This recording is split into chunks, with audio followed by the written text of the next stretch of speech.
Tapi semalam dengan penyelesaian yang sangat-sangat buruk dari para pemain asuhan pelatih Kurniawan Julianto membuat atau menjadikan tim nasional Indonesia harus takluk 0-2 dari Qatar. Air sampai luar benua. Ya, Assalamualaikum warahmatullahi wabarakatuh. Salam olahraga. Baik, rekan-rekan semua, berjumpa kembali dengan saya Hadi Gunawan atau Bung Ahai dalam The Ahai Show. Ya, kali ini kita akan membahas bagaimana buruknya penyelesaian akhir tim nasional Indonesia pada pertandingan penyisihan grup B melawan Qatar semalam di stadion lapangan A, tepatnya di lapangan A ya, di komplek Stadion Raja Abdullah di kota Jeddah semalam.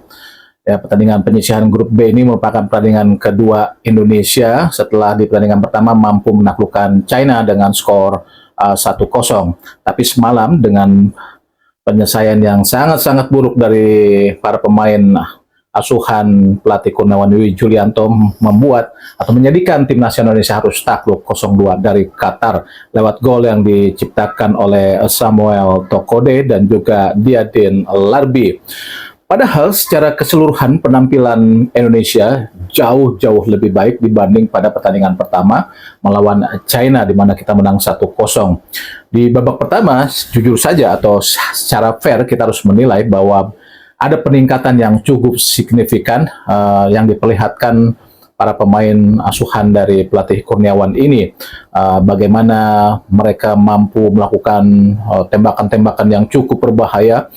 Bahkan mereka mampu melakukan sekitar 19 kali tembakan ke gawang dari Qatar yang dikawal oleh pemain mereka yaitu atau penjaga gawang mereka yaitu Muhammad Bakri.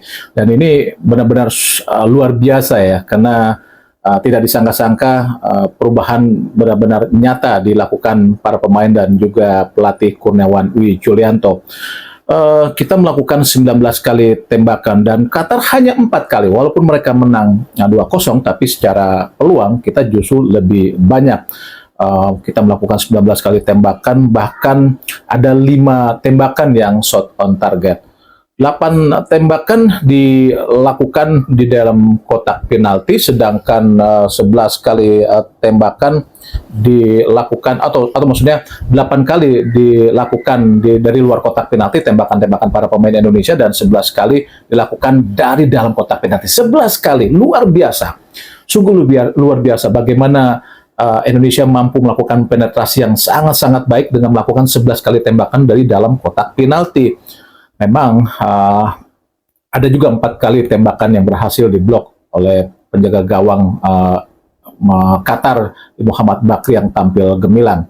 Ya, sebetulnya kita juga memiliki peluang sebetulnya untuk unggul ya saat kita mendapatkan tendangan penalti, tapi ya sungguh disayangkan Matthew Baker gagal untuk mengeksekusi tendangan penalti itu karena tendangannya berhasil ditepis oleh penjaga gawang Muhammad Bakri yang jujur saja semalam mampu tampil gemilang untuk menjaga gawang Qatar dari kebobolan dengan postur yang ya luar biasa untuk usia 16 tahun atau 17 tahun. Dia berhasil mengawal gawangnya dengan sangat-sangat baik, dan penampilan para pemain belakang mereka juga sangat baik. Dan secara keseluruhan saya harus akui bahwa penampilan para pemain Indonesia jauh-jauh lebih baik dibanding saat melawan China di pertandingan pertama. Ya, tapi apa hendak dikata, kita harus takluk karena penyelesaian akhir yang sangat-sangat buruk dari para pemain Indonesia. Dari begitu banyak peluang, kita gagal untuk mendapatkan kemenangan atau mencetak gol. Nah, sebetulnya penampilan dari pemain-pemain Indonesia, tim Indonesia dari lini per lini cukup baik. Bagaimana di babak pertama cukup disiplin untuk mengawal pertahanan mereka, sehingga walaupun Qatar secara penguasaan bola mampu menguasai permainan sebanyak 60% berbanding 40% milik Indonesia, tapi secara peluang kita benar-benar mendapatkan jauh lebih baik dibanding Qatar. Nah, kita akan lihat bagaimana mereview pertandingan dari tim Indonesia. Kita lihat bagaimana penjaga gawang sebetulnya Mike Rajasa tetap tampil oke di babak pertama ini. Dan secara keseluruhan ya, di babak kedua pun kalau tidak ada kesalahan dari pemain belakang, Mike Rajasa bisa dibilang tampil cukup bagus ya untuk mengawal gawang Indonesia. Dan tiga pemain belakang Indonesia juga Farid Rizky, Ekayana dan juga Matthew Baker sangat disiplin di babak pertama. Mereka sulit sekali ditembus oleh para pemain penyerang-penyerang Qatar yang jujur saja sebetulnya pelatih Kurniawan dan banyak juga orang sudah mengingatkan bagaimana berbahayanya flank-flank dari Qatar seperti Samuel Tokode dan juga Diadin Larbi. Dua-duanya akhirnya memang mencetak gol ya. Tapi secara keseluruhan di babak pertama, penampilan dua pemain ini bisa diredam para pemain-pemain belakang Indonesia seperti pergerakan sayap mereka dimatikan oleh Farel Lukita dan juga Pandu Aryo Wicaksono yang bergerak geser ke kiri ya untuk menggantikan posisi dari Perez Chu yang lebih didorong ke depan untuk menjadi flank dalam formasi 5-4-1. Jadi secara keseluruhan 5 pemain belakang Indonesia, trio center back Matthew Baker, Putu Ekayana, Farid Rizky dengan fullback kanan seperti Farel Lukita dan Pandu Wicaksono secara keseluruhan mampu tampil oke di babak pertama. 4 pemain gelandang pun ya cukup baik seperti Perez Chu, Noha Pohan, Andrade dan juga Davayuna. Sayangnya memang kita di depan agak kurang kalau menurut saya secara keseluruhan ya. Maksudnya Bukhari juga untuk ditargetkan atau diharapkan sebagai tukang gedor atau sebagai penyerang tajam yang tidak bisa memperlihatkan kemampuannya untuk bisa mengalahkan pemain-pemain belakang dari Qatar. Jadi secara keseluruhan yang agak pincang sebenarnya pemain depan kita saja ya, seperti Bukhari yang saya rasa tampil tidak terlalu maksimal. Nah, tapi secara tim sebetulnya sudah jauh lebih baik para pemain Indonesia dari penjaga gawang, belakang, tengah. Nah, yang agak kurang sebetulnya adalah pemain depan kita.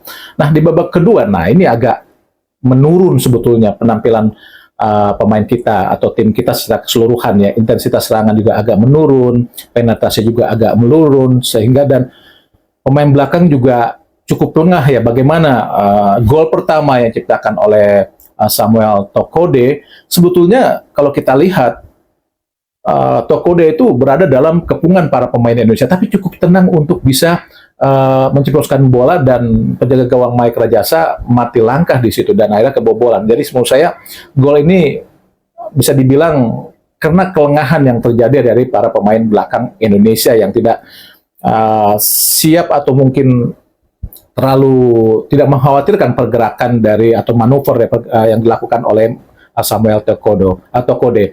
Dan gol kedua juga Diadin Larbi juga sebetulnya tidak disangka-sangka ya. Mungkin itu bola akan akan di crossing oleh Larbi, ternyata masuk langsung ke gawang dari Mike Rajasa setelah menyentuh tiang kedua dari gawang Mike Rajasa, dan akhirnya Indonesia tertinggal 0-2. Tapi secara keseluruhan sebetulnya penampilan Qatar tidak sehegemoni China kemarin saat melawan Indonesia sesungguhnya, karena kita lebih mampu untuk menekan Qatar.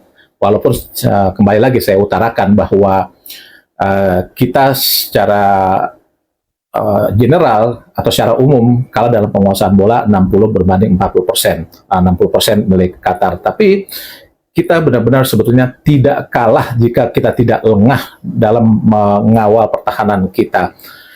Tapi ya itu, kembali lagi, bola adalah bulat. Jadi apapun bisa terjadi walaupun kita sebetulnya memiliki peluang yang jauh lebih banyak dibanding Qatar. Dan secara keseluruhan kita kalah karena penyelesaian akhir yang sangat buruk dari para pemain Indonesia. Tapi peluang Indonesia tetap masih terbuka karena bagaimanapun kita nanti masih menghadapi Jepang di pertandingan terakhir.